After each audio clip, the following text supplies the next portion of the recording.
Hello everybody, this is Dragonzilla1991 here, doing something that I've never done before, and that will be a tier list video. I've seen these where people rank particular subjects and topics, so I thought that I might join in on all the fun and do my own ranking video, and the subject will be Doctor Who's most iconic foes, the Daleks, my personal favourite monsters of the franchise.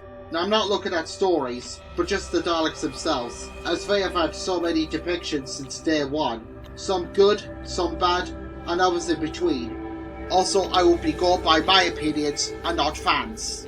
And although we are mostly sticking to the TV series, however, there will be some exceptions. By the way, I won't be looking at Davros nor the Emperor Daleks. And you all know how these tier lists work. The tops are the best, and the bottoms are the worst. Now for the higher tier, I will be labelling that one as Scaro's Overlord, and for the lower tier, Cybermen. No, I take that back. I do like the Cybermen. Maybe not quite on the same level as the Daleks, but I do like them, despite the fact that they often get their asses kicked. So instead, how about the Little Pest? Why are we calling the lower tier that? Well, think of the most annoying character in the entire franchise. For me, it's the stubborn little moo. God, you give me such a migraine.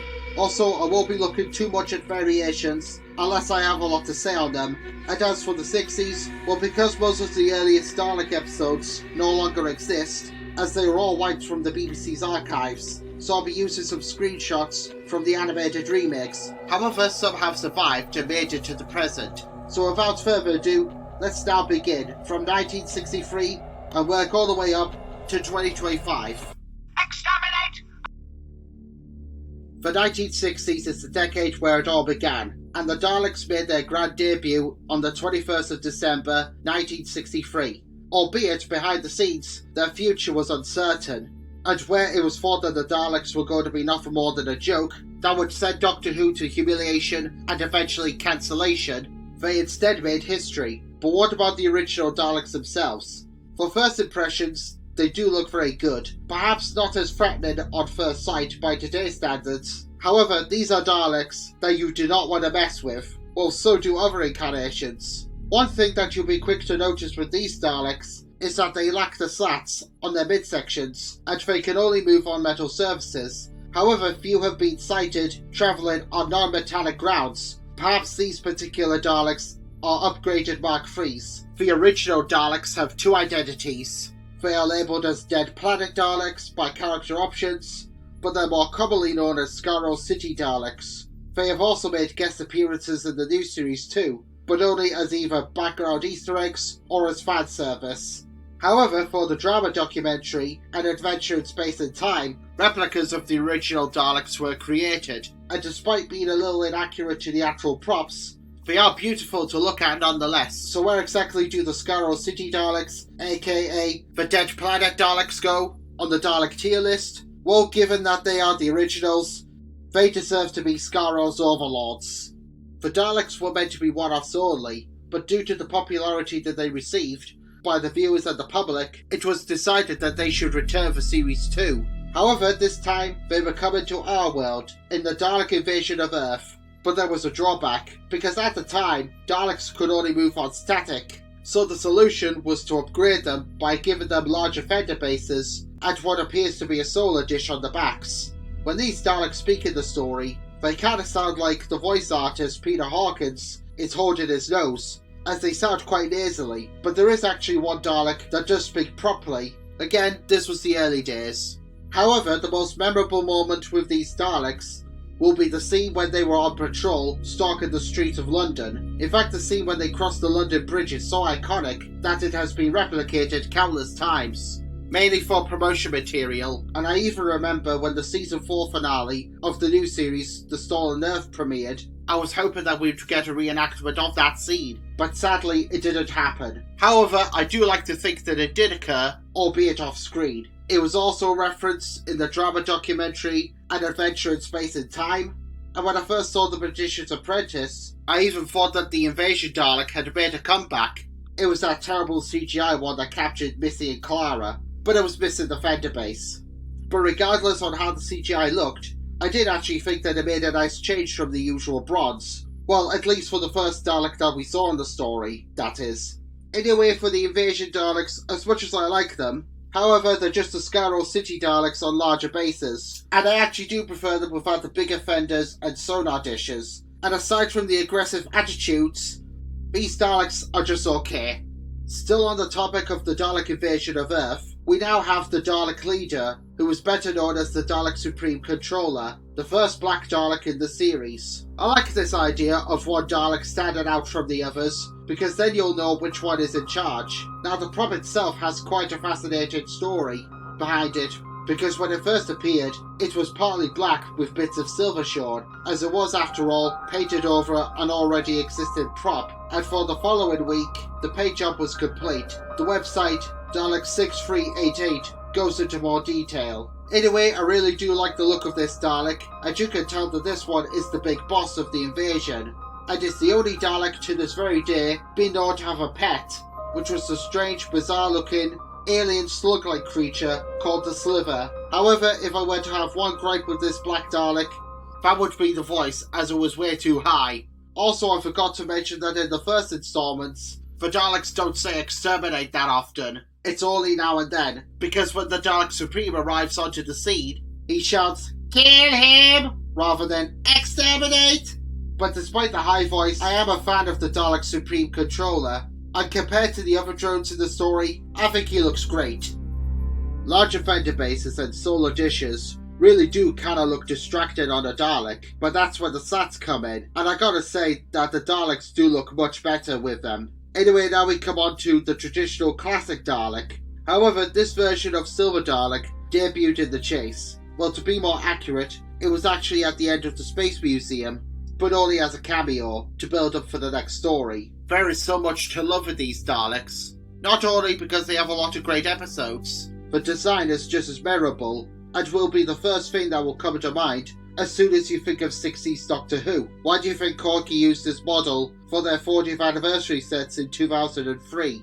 They do look nice with blue hemispheres, despite it all being in black and white. However, we do have merchandise and pictures. Sadly, most of the episodes featuring these Daleks are now lost, and while some still exist for us all to enjoy, but the others were not so lucky, as the six-parter, Power of the Daleks, has lost all of its chapters, but some clips from the story have survived. I like their theme as well, because where with the modern-day new series Daleks theme is booming and loud, sounding more like a kaiju's theme on an apocalyptic level, the 60s Dalek theme sounded rather quiet and eerie, as if you could feel their presence, and to also indicate that they're silently stalking you, waiting for the perfect moment to strike. These Daleks are so popular that they have now and then returned to the new series. Like their original counterparts, the Silver Daleks of the 1960s were destined to be Scarro's overlords.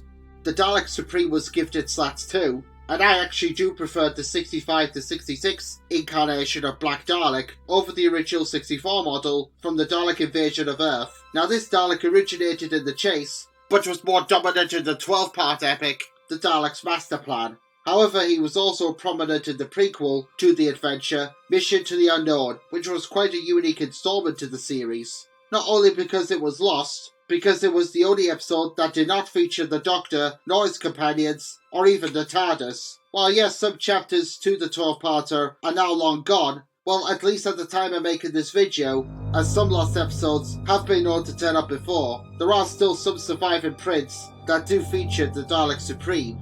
One of my favourite moments with it would be when one of the Daleks informs him on some information, and he turns his back like a big boss. However, later on, despite arranging the alliance in the first place, he would eventually end it, especially with the Guardian of the Solar System, Mavic Chen. I actually have quite a bit of a story with this particular Dalek, because many years ago when CO brought the Supreme Dalek out as part of their Doctor and Dalek twin packs for the franchise's 50th anniversary in 2013, I at first didn't bother purchasing the Black Dalek because I felt that it was too similar to the Dalek Supreme Controller, but after receiving the Egomos figurine, I caved in and bought it, and I'm really glad that I did, because shortly afterwards, it was withdrawn from the shelves of Toys R Us, only to be replaced by the 3.75-inch toys that briefly took over from the 5-inch models. Also in the novelization to the story, the Black Supreme Dalek also seems to have a red counterpart, who never appears in the television series, but because these episodes were in black and white, it would have been really pointless to paint one of the Daleks red. In my opinion, the second generation of Dalek Supreme is in the great category. Up next is what on first sight appears to be the Black Supreme Dalek again, but take another look, and it will be then that you'll be quick to realise that this Dalek may have the top of the Supreme Dalek. However, its lower part, i.e. the skirt, is actually silver. The Dalek in question is quite unique, because this type of Dalek is an assistant to the mighty Emperor Dalek. That's right, these Daleks are the Emperor's personal guards. They take orders from the Emperor and pass them on to the other Daleks. Despite them being known as the Emperor Dalek's personal guards, they are at times referred to as Black Dalek leaders. So it kind of makes me wonder, within the context of the show, they are another genus of Black Dalek. However, one thing about these Daleks is that they do not take kindly to Daleks who have been humanized. While there's no such thing as a nice Dalek, according to the race and species. And thus Daleks never take kindly to anything in general. Only one episode to the story, The Evil of the Daleks, still exists, and the only archive footage of both the Emperor Dalek and his personal guards that has survived to the present is the climax to the end of Chapter 7, known as The Final End, as quoted by the second Doctor, played by Patrick Troughton. Interestingly, these Daleks have new series counterparts, but they only exist as extras rather than major players. But the original classic guards would now and then return to the new series themselves, again either as Easter eggs or fan service. Now as a child I was never too enthusiastic on the Emperor Dalek's personal guards, as I once said, but in recent times, and as an adult, I do think that they're pretty great to look at. Evil of the Daleks may have been the final story for the Daleks in 1967, however we're not done with the 60s just yet, as we're going to step back a few years and take a look at the Pincushion movie Daleks. And the first one of these is the Black Supreme Dalek. But before we talk about the movie Daleks, I just want to make a little clear statement. Yes, I am aware that the movies are not canon to the TV series, but they are still part of the history, which is why I'm including them. And thus I'm a massive fan of these films. Anyway, now for the Black Dalek, who was not only the leader, but it was also the big boss, and may have been the mayor/king of the Dalek city on Skaro, since they didn't have an emperor. And also what makes this Dalek Supreme stand out from other Black Daleks is that the hemispheres, neck rings, and even the manipulator arm are a mixture of gold and silver.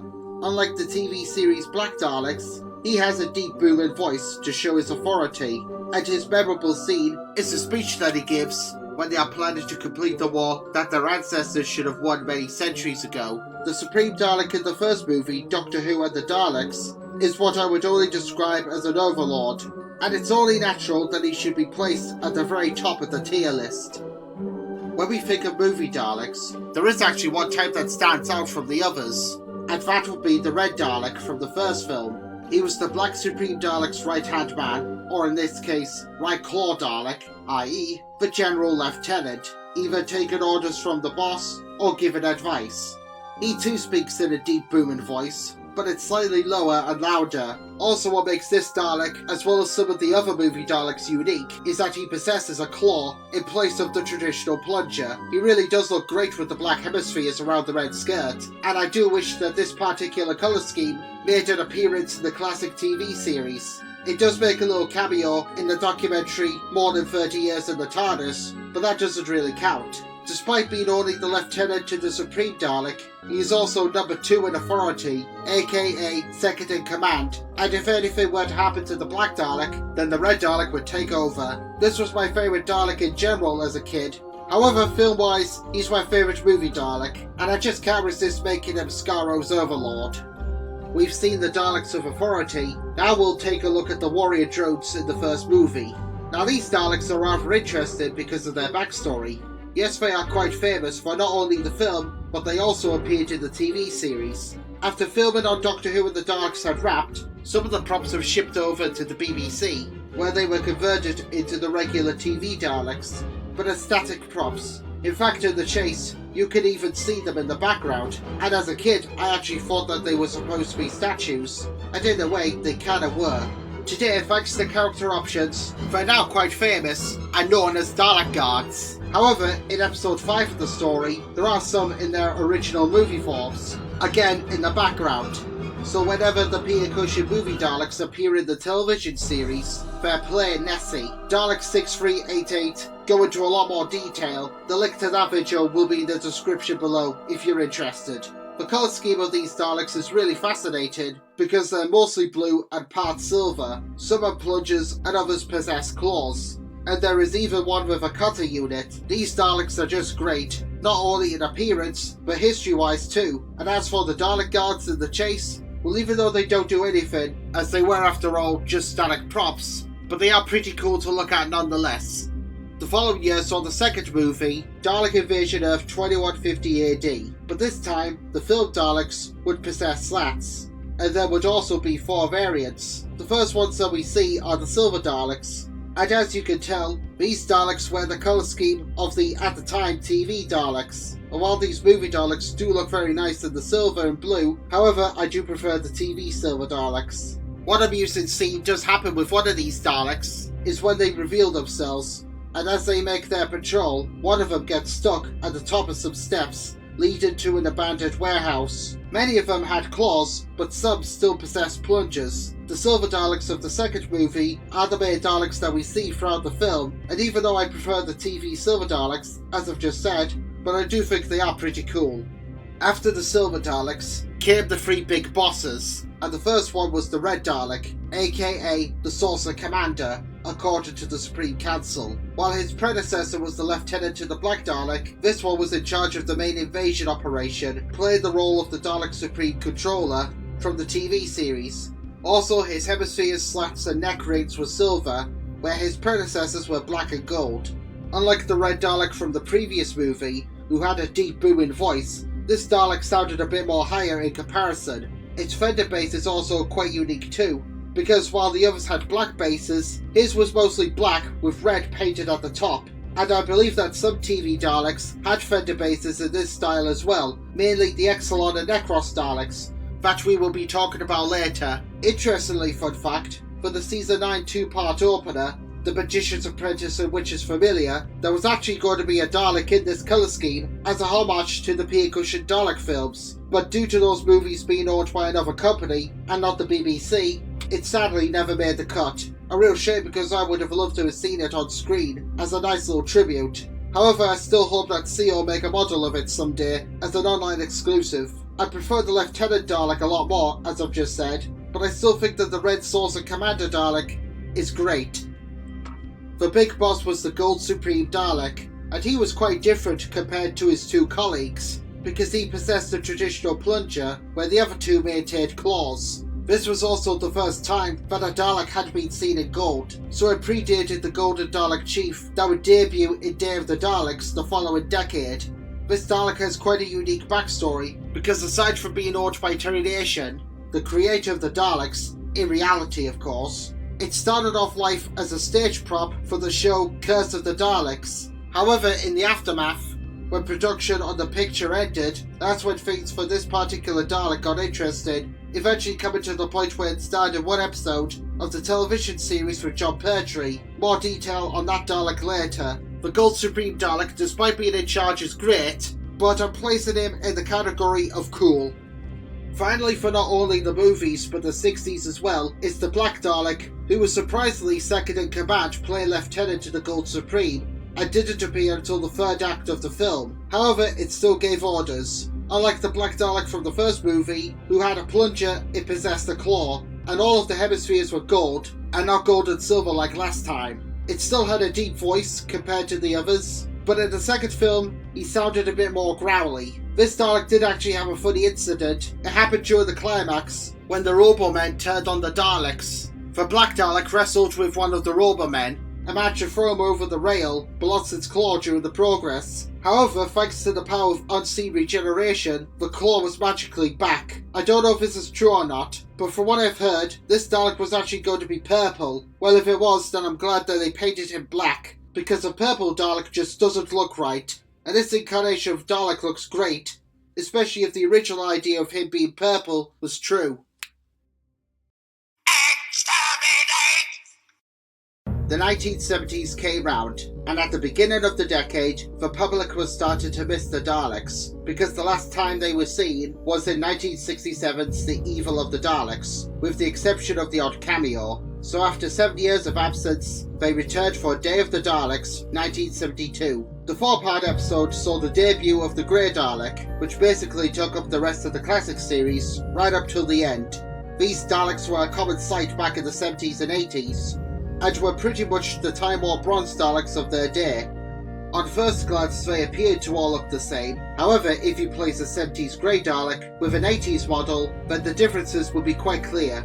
They were the first generation of Daleks to be created on the planet Skaro, and the Silver Daleks would evolve millions of years later, and like their silver cousins, Grey Daleks were at times very aggressive and would lash out if nothing went their way. However, they were pretty much the grunts of the race. Also, 70s Grey Daleks have been referred as tank-like, where their 60s silver ancestors were more like aliens, even though all Daleks are aliens. They were voiced by many voice artists, the most notable ones being Michael Wisher, the original Davros, and Roy Skelton, and like some other classic Daleks, they would now and then return to the new series, either as background and foreground Easter eggs, fan service, or to be the star of the Children Need sketch, which was made to promote Doctor Who's 60th anniversary, Destination Skaro, in 2023. Grey Warrior Daleks are my all-time favourite species of Dalek, so naturally they'll go under the category of Skaro's Overlord, but we'll be coming back to the Grey Daleks, as there are 2 others I've got more to say on.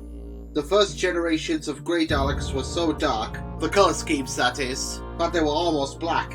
And if the Supreme Dalek from Day of the Daleks was also black, then the new team would have looked quite dull indeed. And so to stand out from the others, the leader Dalek of the story was gold. I adore this colour scheme, and it just feels perfect for a Dalek of great importance. Unfortunately, however, this Dalek had a bit of a posh voice, which was actually quite distracting, I must say, especially for a monster that's meant to be intimidating. In fact, he speaks like an opera singer, and it was because of this when Day of the Daleks was released on DVD in late 2011, it was published as a special edition with better effects, new scenes of the Daleks attacking the Manor House, and were dubbed over and revoiced by the current modern-day voice artist for the Daleks of the new series, Nicholas Briggs, but still contained in the original. The Gold Supreme Dalek would make a return in the following year, but as a cameo towards the end of the 6-part serial Frontier in Space, and hasn't been seen since, sadly. Little fun fact, when there has been merchandise for this particular Dalek, the neckband has always been depicted black instead of gold, like in the episode, but in recent times this has been corrected. The past companies must have only had access to this image. For the Gold Supreme Dalek, I'm gonna say that he was great. The posh voice may have been distracting, but the attitude and appearance makes up for it. Introduced for 1973's Planet of the Daleks, we have yet another Supreme Dalek, but with quite a stunning design and fascinating history. And the first thing that you'll be quick to notice with this particular Dalek is that he bears an almost striking resemblance to a Pincushion movie Dalek. Remember earlier when I said that the Gold Supreme Dalek from Daleks Invasion Earth 2150 AD would later appear in the television series? Well, he was converted into the Supreme Dalek for this episode. And as I also said earlier, the prop itself has quite a fascinating story behind it. Dalek 6388 did a video on this Dalek and its history. The link to that video will be in the description below if you wish to know more. What makes this Dalek stand out from the rest, aside from the resemblance to a movie Dalek, is that its eye stalk was a torchlight, and every time it spoke, its eye would flash with its dome lights. However, the Supreme Dalek had a very short temper, and those who failed it would face its wrath, as one of the Grey Daleks on Spiridon found that out the hard way.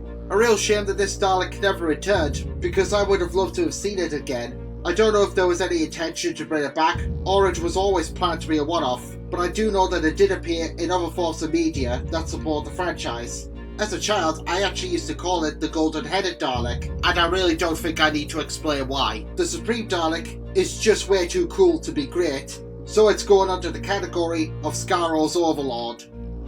To finish off the 70s, we have the Excellent Daleks from the season 11 4-part episode Death to the Daleks, 1974.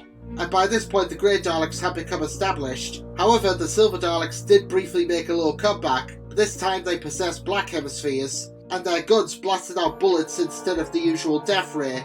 And that's because on the planet Exelon, this model city, which was one of the 700 wonders of the universe, according to the Third Doctor, zapped all the power, and as a result the Daleks were unable to use their death rays. So they had to use what's to them primitive weapons, and tested them on a TARDIS toy. No joke, they really did have one. The Daleks in the story had clear dome lights, but there was one who actually possessed these that were orange, so I'm guessing that one must have been in charge, since they didn't have a Dalek leader, although I think I can remember seeing the Gold Supreme Dalek from Day of the Daleks in the episode as well, but it only appeared inside the Dalek shuttle trying to get restarted. However, it never appears anywhere in the 4-part episode, and yet I can remember seeing it, so that can only mean one thing, the Mandela effect. Speaking of which, I actually have another Mandela effect moment with an Exelon Dalek, but in this case, it was on the news, and it was seen going down the same corridor where the Metaltron Dalek made its rampage in 2005. That was never true. However, what was true was that there was a heavily weathered Exelon Dalek making a brief background cameo in the 2012 story Asylum of the Daleks. Also, these Daleks are the Meg Griffin of Skaro because of all the abuse that they received throughout the adventure, such as being attacked by Exelons, as well as a metal root-like creature, getting electrocuted in a hallway, beaten up and abused by zombies, and damn, that's brutal! If there are any particular Daleks that are on the brink of extinction, I wouldn't be surprised if we're the Exelon Daleks. It would probably explain why they were never seen again. As much as I like these Daleks, well, when it comes to Silver Daleks, again, I do prefer the 60s models, but the Silver Daleks of the 70s do look pretty cool, despite all the abusive suffering. When Doctor Who entered the 1980s, the Daleks were absent once again, and wouldn't get another adventure until 1984. However, 1983 was the franchise's 20th anniversary, and to celebrate, the 5 Doctors saw the return of 4.5 of the current Doctors. At the time, Tom Baker was only seen in stock footage from the incomplete story Sharda, but a few selective monsters were also paraded around the special, one of them naturally being, of course, the Dalek. Now, for the most part, the Death Zone Dalek was pretty much your generic grey Dalek, but it did have one unique feature. For example, its dome lights were dark red, and they appeared to be on what I can only describe as hinges. You may not notice them in the special, but if you own the CO figure, then they stand out. A real shame that grey Daleks with red dome lights were never seen again, because they do look quite nice with them, and I am aware that one did appear in Resurrection of the Daleks, that premiered a year later. However, that particular individual had clear dome lights, but when pushed out of the warehouse, its lights suddenly turned red. It does actually appear in a couple of promotion images, alongside a Dalek that appears to possess orange dome lights, so it makes me wonder whether or not these Daleks were going to have different coloured dome lights in the story, or they were for promotions only. Anyway, I didn't mean to get off topic. The Death Zone Dalek is the Dalek that is known to be defeated by a hall of mirrors, all because they thought that it was under attack by other Daleks, not realising that it was actually fighting its own reflection. That's unfortunate. However, it is also well known to be the only Dalek to this very day that's been known to swear on set, and although it is another one of my favourite species of Dalek, it doesn't do much in the story, but I still think that it looks really cool. Except for the cameo in the 5 Doctors, it wouldn't be until about 5 years after Destiny of the Daleks, in 1979, would these monsters finally get their first 3 stories of the 80s, and the first of these was of course Resurrection of the Daleks. And what made this adventure so great was not only did it see the debut of Terry Molloy, who took over the role of Davros after Dave Goodison, but it also saw the return of the Black Supreme Dalek, because they hadn't been seen since the 60s. Unless you want to count the Supreme Dalek from Planet of the Daleks as another variant of Black Dalek, but Resurrection was the first official appearance of an actual Black Dalek in the series. This Dalek doesn't really do much other than give orders, and like the Gold Supreme Dalek from Day of the Daleks, it too had an opera singer-like voice. I guess Roy Skelton was just too busy working on Rainbow at the time.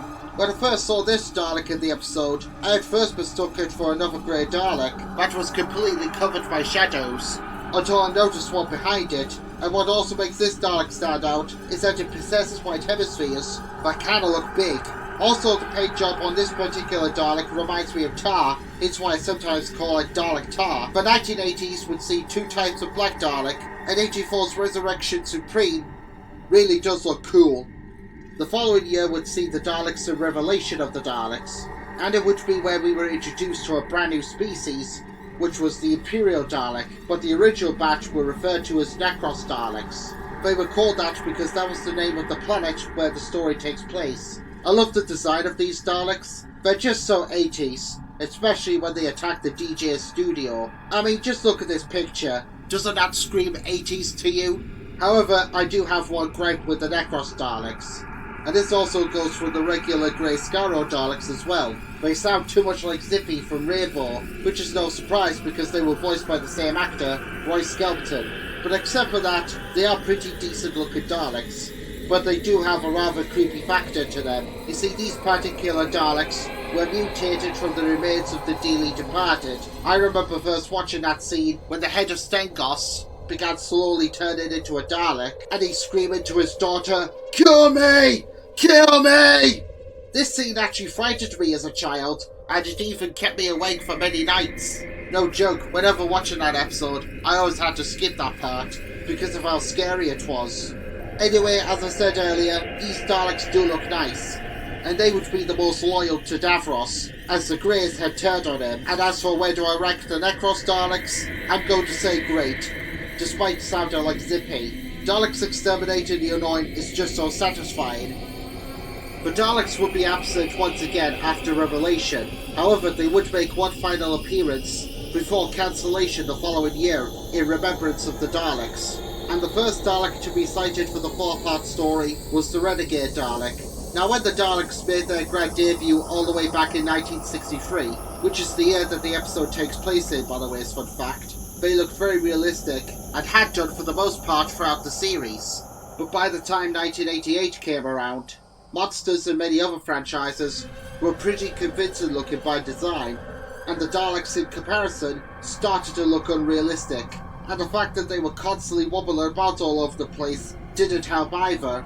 Renegade Daleks were for the most part your typical Grey Warrior Dalek, but again another member of the genus. However, they were lighter in comparison to their 70s ancestors. They were very powerful up against the Imperial Daleks, that we'll be discussing shortly, as they managed to exterminate one of them to pieces, but they were no match for the Special Weapons Dalek, which blew them up to Sky High and Kingdom Come. These Daleks also, like a fair few others, would return time and time again to the new series, either as background Easter eggs or to be used as fan service. Also, fun fact, one of these, as well as the Black Supreme Dalek, starred in a parody series, TV Awful, for the Gay Dalek segment. The Wobbliness may have been quite distracting, but I think the Renegade Daleks were pretty cool. So they may have been wobbly, but their appearance and attitudes made up for all that. The main Dalek that was dominant throughout the story was the White Dalek, but this time they were classified as Imperial. Now on first sight they may appear to be your generic looking Daleks, however the Imperial Daleks were quite unique, because these were no ordinary Daleks. They had a completely different style of dome lights that were never seen on any other Dalek aside from Emperor Davros, their leader. The mutants inside the casing were cybernetic, hence why they were seen as inferior and not true pure Daleks, according to the Renegades, and they were also the first official Daleks to take flight, unless you count the scene at the end of the first episode of The Chase, where a Dalek was seen rising out of the desert sand. The new series Daleks often get the credit for being the first to fly, where really it was actually the Imperials. Had the original classic series not been cancelled in '89 the following year, then maybe this would have been explored a lot more. For the most part, these Daleks were voiced by the late Roy Skelton, however some were also voiced by other actors, one of them being John Leeson, the voice of K9. When it comes to comparing the Imperial Daleks with their Necros cousins, I have mixed opinions. On one hand, I do like the voices of the Imperials that make them sound electronic and cybernetic, unlike the Necros who clearly sounded a lot more like Zippy. However, the Imperials look too 80s for my liking, where the Necros, although still 80s looking in appearance, were more tame in comparison. So yeah, I actually do prefer the Necros White Daleks, but I still rank the Imperial Daleks as cool. The Renegade Daleks also had their own leader in the form of the Black Supreme Dalek, but this one possessed silver hemispheres rather than white like its predecessor from Resurrection that premiered a few years earlier, possibly as a homage to Davros' chair. Unlike its other predecessors from the 60s, who had high voices, this Dalek sounded growly and spoke like a commanding officer, which technically it was.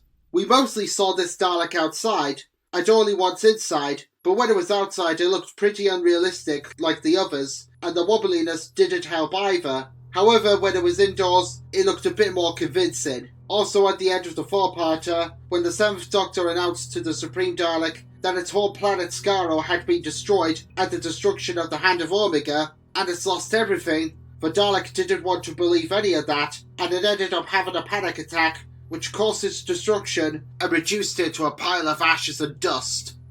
I have actually a bit of a funny story with this particular Dalek. I was gifted a 12-inch RC toy of the Dalek Supreme for my 14th birthday in late 2005, and my brother at the time was going out with an ex, who was a right brat, and she was scared shitless of Daleks, despite only being 18 years old at the time. And while I was playing with my new Dalek toy, and everyone was watching with awe and amazement, she was all curled up on the couch, as if it were a giant tarantula, and as a joke, I pointed the gun up, moved it towards her, and by sheer coincidence, it shouted, "Exterminate! Exterminate! Exterminate!" 3 times, and this made her scream and run out of the living room, where she ended up crying over it. For the last Dalek Supreme of the classic series, it does look pretty great, and maybe my favourite Black Dalek of the classic series. Well, to be more accurate, it's between this and the other Supreme Dalek, but for the Black Dalek Supreme from Remembrance, I'm going to say that he was great,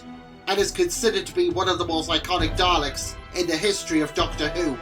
The Imperial Daleks may have not stood a chance up against the Renegade Daleks, but they did however have one line of defence in the form of the Special Weapons Dalek, the most powerful weapon to date, being part cannon and part Dalek, and this will be the first thing that will come to mind when you think of the episode. Only making its grand entrance in Part 4, Special Weapons Dalek was an absolute beast of a unit, and was the ultimate weapon of the Imperial Daleks, as it obliterated the Renegades to Kingdom Come, leaving behind no traces of their existence. It does not speak in the story, however in the novelisation it does actually have some dialogue, so I've heard, and apparently when it returned for the Season 9 2-part opener, The Magician's Apprentice and Witch's Familiar, Nick Briggs, the current voice artist, wanted to give this behemoth of a Dalek a big beefy voice, but this was never recorded. Speaking of which, Special Weapons Dalek was also one of many Daleks from the classic series to make an appearance in the new series every once in a while. In Asylum of the Daleks, the actual prop itself from Remembrance was sighted, but as a static prop, and was only seen in a blink you'll miss a moment. And for Season 9, Special Weapons this time was a fully working replica, and it was brought into the story to be nothing more than, you guessed it, fan service. I'm not too certain whether or not the origins are ever explained in the continuity of the series, but back in late 2011, Matthew Torfellow, who you'll all know and recognise as Batman March on YouTube, gave an excellent origin story for the Special Weapons Dalek in the action figure adventure animation Salvage Mission, to which I would highly recommend watching if you haven't seen it. Links in the description below. It appears in Part 4 by the way, but best to watch from start to finish. Special Weapons Dalek is just way too awesome to be great, so therefore, it's just okay. Nah, just kidding. It's Skaro's Overlord.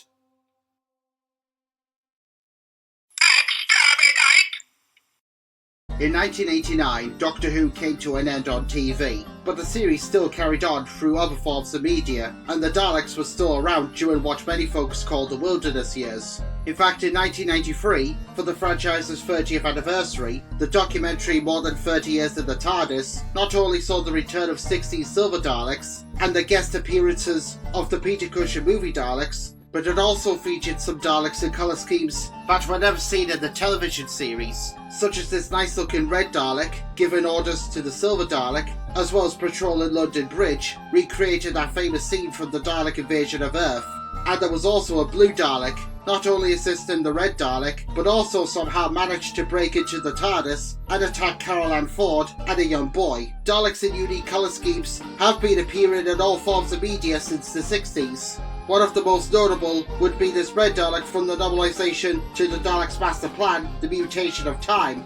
and this bizarre-looking beastie that was owned by the late Terry Nation, which was a silver Dalek with a red dome, and the 1999 comic relief parody, The Curse of Fatal Death, starring Roland Atkinson as the Doctor, yes, Mr. Bean himself, had a black Dalek Supreme with golden slats and hemispheres, possibly as a homage to the Black Dalek from the second Peter Cushing film, Daleks Invasion of 2150 AD. And of course, Big Finish has a whole variety of Daleks, such as the Dalek Time Controller, and in the comic book series from the 60s, the Dalek Chronicles, there were some Daleks that stood out from their TV counterparts, such as the mighty Golden Emperor Dalek and Dalek Zeg. Had the series not been cancelled, would we have gotten these Daleks? Who knows, but the media is very creative with these monsters, and let's hope that they do appear in the TV series someday, if the show is still going, that is. Media Daleks are so cool, but I just couldn't resist including them.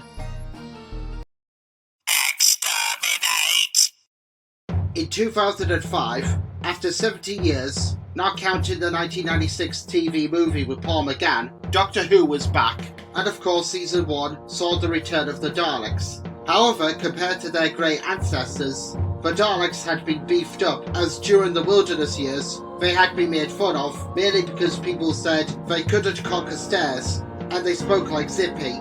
So when they came back to the series, they were badass as they possessed the personality of the 60s Daleks, being a lot more aggressive. The sick plunger that they were mocked for having was now turned into a weapon, and they had finally conquered the stairs. You know, they started doing that all the way back in 1988. And everybody was scared of them, because they were back to be monsters. The Bronze Daleks were created to take part in the Time War, which was the greatest battle that the universe had ever witnessed, as it was the war between the Daleks and the Time Lords, with the whole of creation at stake. The first one of these Time War Daleks that we saw on screen was the sole survivor of the event, which crashed onto the islands off the coast of America, where it ended up at Henry Van Statten's Alien Museum, located in Utah, and was labelled as Battletron. However, at the end of Season 1, for the two-parter Bad Wolf and Parted of the Ways, they returned as a huge army, because they not only invaded Satellite 5, but they also attempted to turn the Earth into a brand new temple for the Dalek Emperor, who saw himself as a god since he created the Daleks. My favourite moment of the finale was the scene when they all emerged from their spaceship, and you really do feel that Armageddon has come. Daleks exterminating the wicked is just so satisfying. Also, the scene when they briefly battle the android was very amusing too. They were certainly back to their former glory, and at this point in the new series, the Daleks were really at their best since the 60s and early to mid-70s. And regardless of what your opinions on Russell T Davies are, you can't deny that during his original run as showrunner, he was a massive enthusiast on the Daleks, and he cared and respected their history. And for the Time War Bronze Daleks, in the original RTD era, they were definitely Scarro's overlords. The finale for Season 2, Army of Ghosts, started off appearing as a Cyberman story until the sphere opened up and out came a small group of Daleks known as the Cult of Scarro, and the following episode, Doomsday, was the Dalek story. Anyway, the leader of this little cult was Dalek Sec, the first official Black Dalek to enter the new series, not counting the Black Imperials that were seen briefly in the background in Parted of the Ways. And for a Black Dalek, he is quite unique, because unlike the Supremes of the classic series where they had different coloured hemispheres and slats, Dalek Sec was black all over, giving him a gothic-like appearance, especially in this scene in Daleks of Manhattan. So in my opinion, he should really be called Dalek Goth. He's actually quite humorous in his debut episode, because he's sarcastic towards the Cybermen and very accurately declares them to be better at dying, so he was behaving more like a teenager but still authoritative. Like his comrades and other Daleks who have come long before him, Dalek Sec was a true monster and a real force to be reckoned with, as the arrogant Cybermen found that out the hard way. However, the same cannot be said for when he evolved into the human-Dalek hybrid, and in this form he slowly began to become more human, much to the dismay of the other Daleks, who naturally turned on him, even though he was killed off during the climax of Evolution of the Daleks. However, now and then in the Moffat era, amongst the other incarnations of Daleks, a Black Dalek that bears a striking resemblance to Dalek Sec can be seen playing Nessie in the background. Whether this is Sec himself or a lookalike has been debated. I really do like Dalek Sec, as he is after all my favourite new series Dalek, so in his Dalek form he was great, but in the human Dalek hybrid form he was bad. Red Daleks may have been exclusive to the Peter Cushing films, as well as other forms of media, However, the season 4 finale, The Stolen Earth and Journey's End, saw the debut of the first official Red Dalek in the form of the mighty Supreme Dalek. Now this Dalek has quite an impressive design, possessing huge golden clamps and 3 dome lights. In fact, the early concept images for him are really over the top, and there's even one that depicts him as a samurai.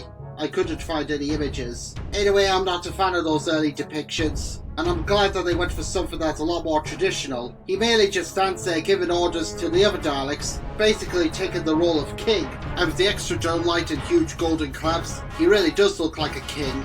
And not to mention that he also has the voice of the Dalek Emperor. Despite being created from the DNA of Davros, the Dalek Supreme does not give a damn about his creator and even keeps him down in the vaults as a prisoner. However, in season 9, the Dalek's personality is the complete polar opposite and actually does seem to care for Davros, like all the others, despite attempting to exterminate him during the climax of Journey's End. So this is either the same Dalek but revived, or the 2 totally different Daleks that happen to look almost identical, as one is bright and the other dull. The Dalek Supreme is just awesome to look at, even though I do prefer the Supreme Dalek from Planet of the Daleks, but the new series Red Dalek Supreme is without a doubt Skaro's overlord. The cult of Skaro were defeated and destroyed at the climax of Season 3's Evolution of the Daleks, but one was able to get away, and that was Dalek Khan. First introduced fully in Doomsday, Dalek Khan was another member of the cult, and while he didn't do much in the episode, other than attempt to activate the Genesis Arc and exterminate the Cybermen, however, in the following year, he did much more, such as rounding up New York citizens with his colleagues, having conversations with Diagoras, and when Dalek Sec evolved into the hybrid, and his personality changed to nice, he, along with Daleks Faye and Jast, turned on Sec, and Dalek Khan was the cult's new boss. But when escaping from the Doctor, through emergency temporal shift, he travelled back into the Time War and rescued Davros from the jaws of a beast called the Nightmare Child. However, there was a price to pay, because in the progress, this cost him his mind, because Dalek Khan became insane.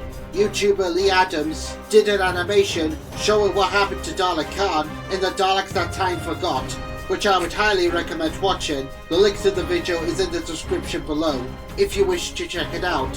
However, when Khan did lose his mind, not only was he given the ability to speak of events in the future, but with his mutant exposed, he kind of reminded me of Kran, the alien brain creature from Teenage Mutant Ninja Turtles.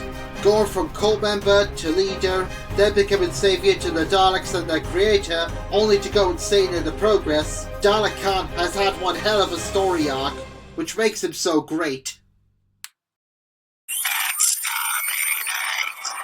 2010 saw the start of a brand new era for the series, and the Time War Daleks would make another appearance. This time a small group managed to escape the mass destruction of the Crucible caused by the Dr. Donna Meta crisis, and travelled back to the 1940s, and 2 of the 3 survivors would blend into the World War II setting by disguising themselves and acting as helpful robots, assisting Winston Churchill and being referred to as Ironsides for the Season 5 episode Victory of the Daleks. When acting all nice, they were quite polite by saying corny but memorable quotes, such as, "Can I be of assistance?" And my personal favourite, "Would you care for some tea?" The first Dalek Ironside that we see had its stone lights covered up, and I actually do like this feature, making them a bit more unique, despite wearing the covers only once in the story. Also, the first thing that it says to Doctor Who is, "I am your soldier," which is a clear reference / homage to "I am your servant" from 1966's The Power of the Daleks. However, all this wouldn't last long, as these monsters eventually revealed their true intentions, and quickly joined with their still bronze colleague, the Dalek Progenitor Guardian. Daleks do look good in green, and I really hope that this particular colour scheme makes a return someday, minus the Union Jack underneath the eye stalk, and all the equipment around the midsection of course. But for a one-off and in the story only, it's fine. By the way, these Daleks are the most British. And for the Dalek Ironsides themselves, well, I think they were pretty cool. Debuting in the same episode as the Ironsides were the Paradigm Daleks, because Series 5 was the start of a brand new era, as we had a new Doctor, new companion, new TARDIS, new storylines, and new settings. so naturally we would get new Daleks to go along with it all. And the concept behind them was great, but unfortunately poorly executed. Dalek Bumps did a video on these, links in the description below. The Paradigm Daleks, when introduced, looked more like toys, and rather plastic looking in appearance, as they were pretty unrealistic compared to their bronze predecessors, and they also had zippers on their backs that would open up and the Daleks could exchange weapons, hence why their casings were huge. They were also meant to be a homage to the Pierre Cushing movie Daleks, which is why they were multicoloured, and they were ranked as Scientist, Strategist, Drone, Eternal, and of course Supreme. After the debut story, they were going to have their own episode for Series 6, from what I have heard. However, due to the fans' feedback on them, which wasn't so kind, the Paradigm episode got the axe, and was replaced by... well, I don't really know, and to be honest, I don't want to know, because I didn't like any of the 2011 stories, not even the ones that people say were really good. But Dalek Paradigm did make a comeback for 2012's Asylum of the Daleks, where the colour schemes were dulled down, but now they were more metallic looking compared to 2010, and this time they were made as opposite class to the normal bronze Daleks. However, they were still seen as laughable and got the axe completely, as they've never been seen again since. But they have had more luck in other forms of media, and I did like those figures from Character Options. But whether the merchandise may have been decent, I'm still on the same boat as everybody else, and I thought that they were rather terrible, not just in appearance, but in general.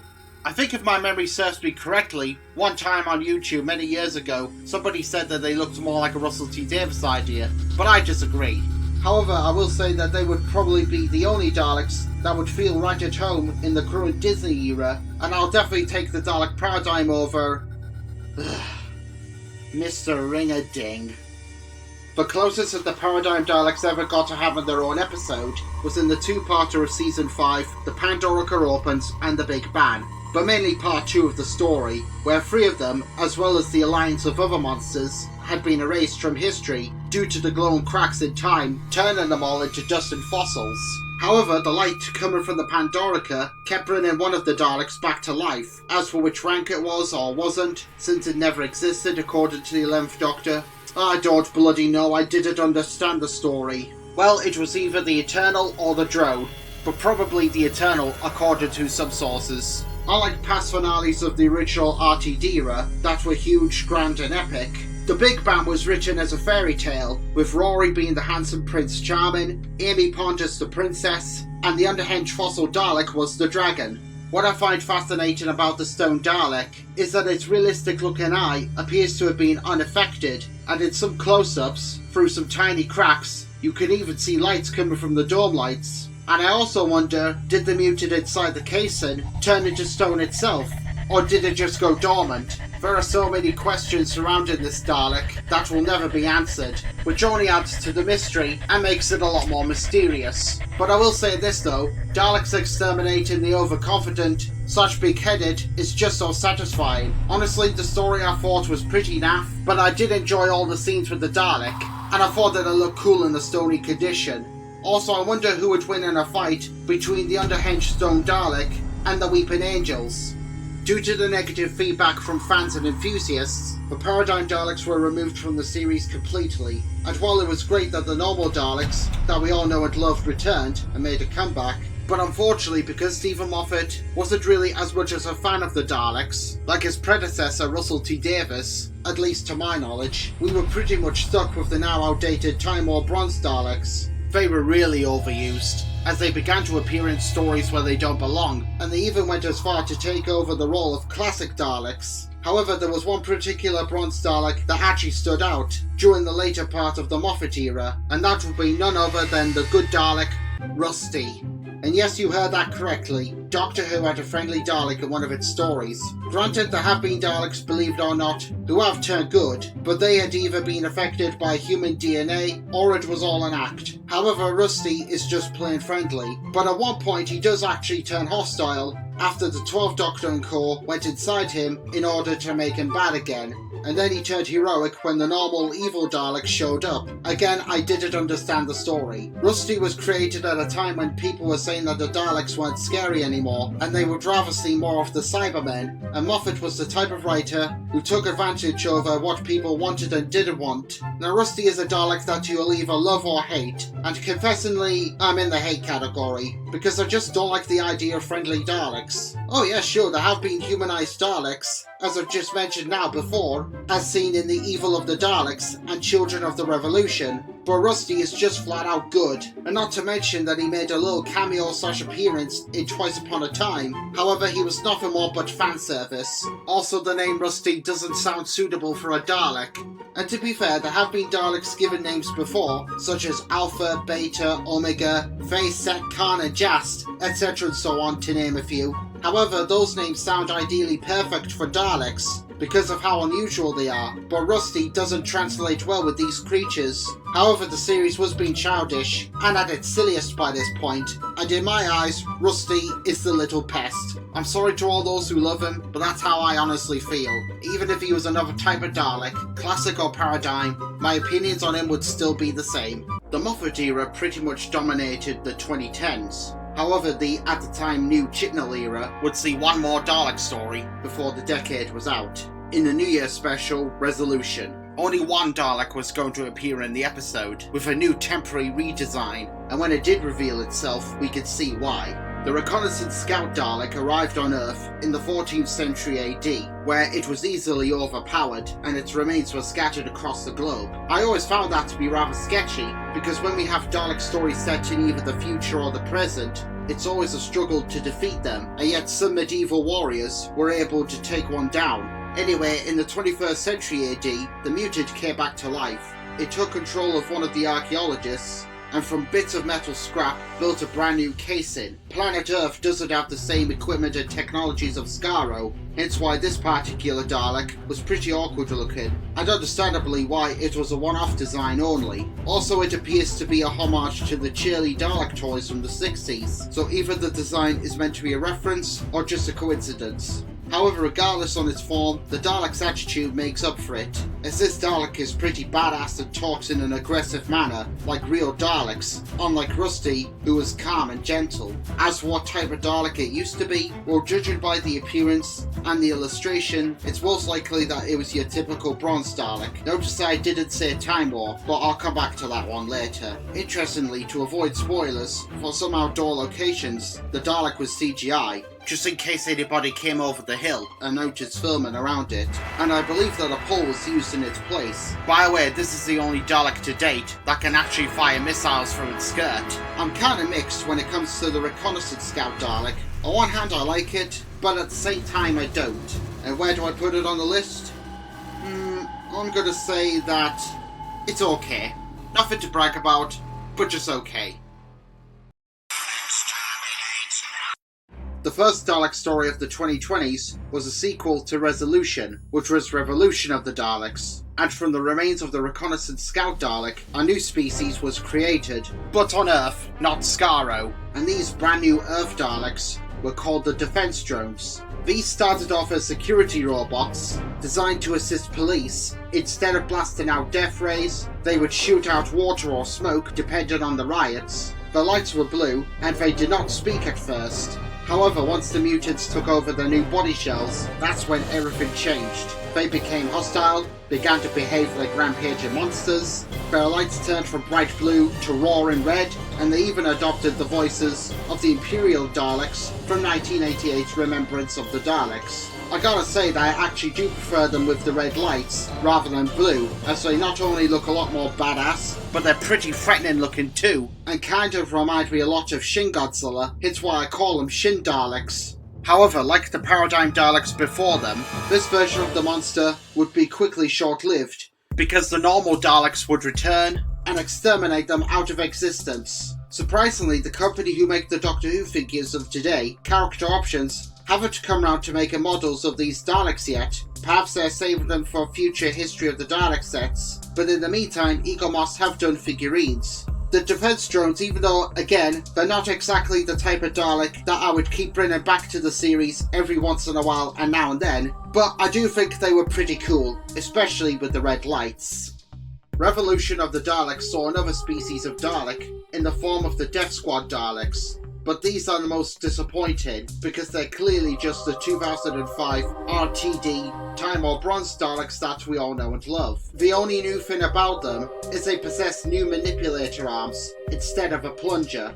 People will say that the Grey Daleks from the 70s and 80s of the classic series were all the same. However, at least with those Daleks, they look different each time they appeared. You may not notice when watching their respected stories, but if you collect the figures from CO and know a lot on the history of the props like I do, then the differences will be a lot more clearer. And in the case of the 60s Silver Daleks, well, because they look so good, you don't really care. However, the Death Squad Daleks are literally identical to the Time War Bronze models, as they are the same props. Aside from the new manipulator arm, I guess the bronze is just a little bit more darker than their Time War cousins, and their goal is to exterminate all impure Daleks that are not in their image. Honestly, I can't really see that much differences in them, but I do know that in lighter environments, they do look pretty plasticky. And the most unfortunate, disappointing part of these Daleks is their leader, because he's just another bronze, not a Supreme Dalek. Also, I reckon that the Reconnaissance Scout Dalek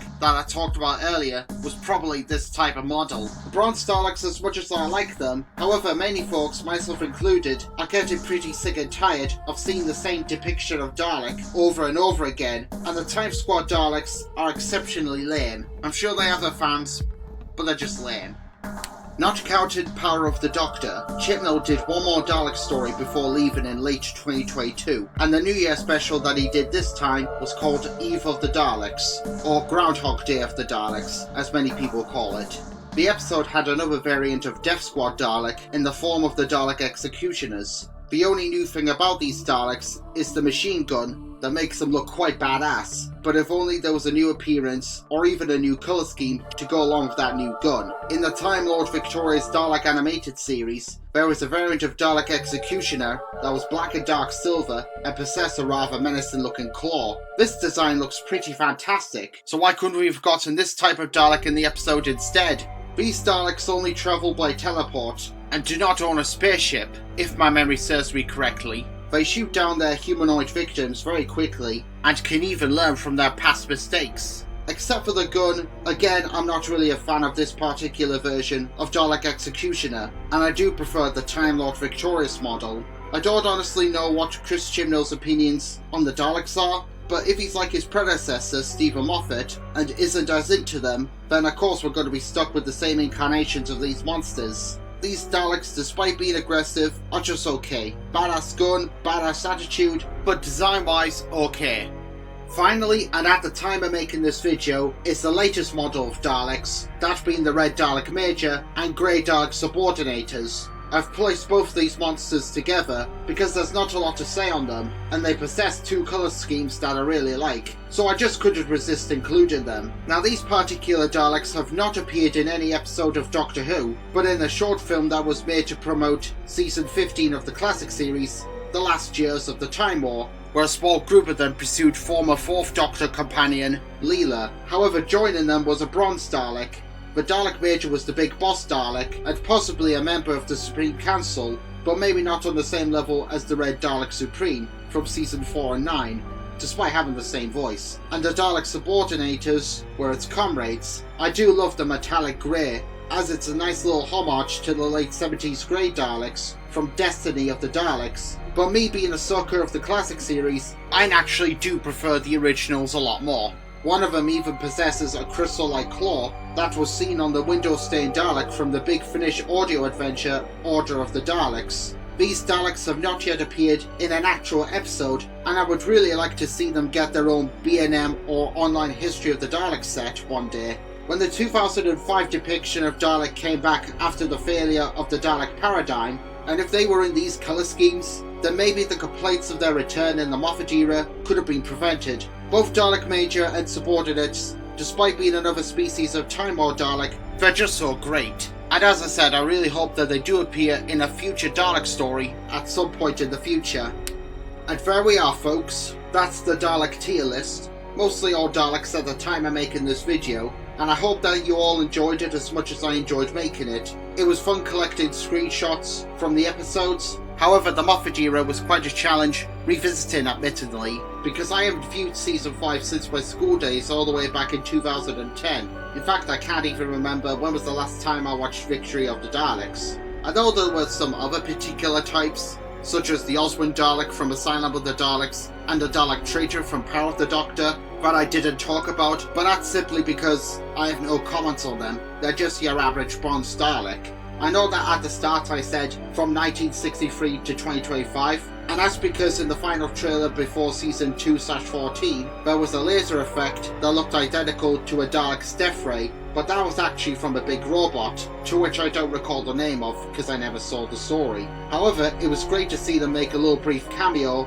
albeit it was all stock footage and one beautiful looking replica in the reality war, and I did think that it made a nice change from the usual Time or Bronze. When will we get the next Dalek episode? Well, I have no idea, but regardless, this tier list was made not just for pleasure, but 2025 is the 20th anniversary of the new series, and all Dalek stories of Season 1, but it's also the 60th anniversary for The Chase, Mission to the Unknown, The Daleks Master Plan, as well as the first Peter Cushing movie, Doctor Who and the Daleks. It's also the 40th anniversary to Revelation of the Daleks, and of course the 50th year to Genesis of the Daleks. And if you have an admitted soft spot for it, it's also the 10th anniversary to The Magician's Apprentice and Witch's Familiar. What strange titles for a two-part Dalek story. Why not call it, I don't know, Secret of Davros and Father of the Daleks? Much better titles in my opinion, but I digress. These were just all my opinions on where each Dalek goes, and if you agree or disagree, that's completely fine,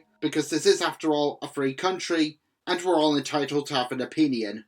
But before we're completely finished off, as a bonus, here are some shoddily looking cardboard Daleks made for the music video Doctor in the TARDIS by the Time Lords. They awkwardly move about with blocky bodies, making the Dalek paradigm look badass and muscular. They are the only Daleks in the entire universe to possess actual human feet, and they're easily defeated by a police sports car.